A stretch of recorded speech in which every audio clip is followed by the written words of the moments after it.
Hello, my name is Tyson Lytle. I'm from the United States of America, here to demonstrate and show you about tattooing. We're first going to start off with tattoo history. There are many reasons to believe that tattooing was the first practiced art form around, as far back as caveman painting the walls. Tattooing is practiced around the world, from India to North Africa. Also, many different techniques are used around the world to introduce pigments beneath the skin.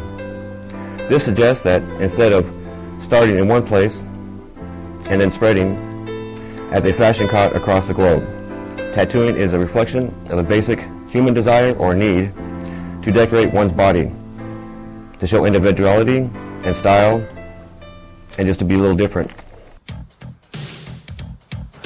In our society, a tattoo is a symbol, a physical manifestation of one's individuality. While tattoos used to be worn only by tough guys, drunken sailors, and bikers, these rebellious emblems are now flaunted by everyone from lawbreakers to lawmakers. Actor Sean Connery has one on his forearm that reads, "Scotland Forever." Pamela Lee, Charlie Sheen, and of course Dennis Rodman sport a variety of wild tattoos.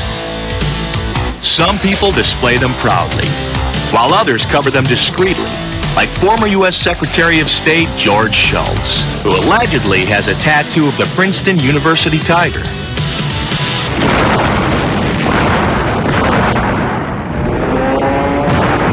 Years later, during World War II, tattoos found a new and extremely enthusiastic audience.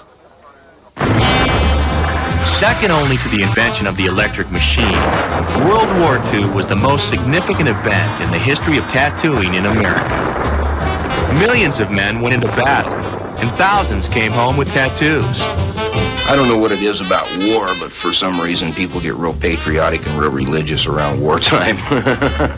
So they be getting religious tattooed and American flags and battleships, and you know, I guess they're putting their life on the line. They figure they need something to, you know, resemble that.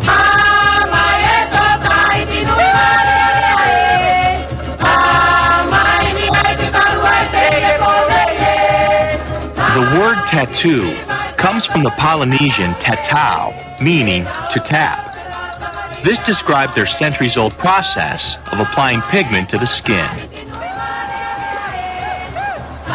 It wasn't until the 1700s, when Captain James Cook sailed the South Seas, that Westerners were introduced to this type of body art.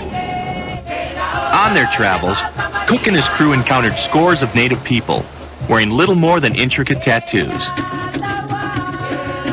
In some places, just the men were decorated.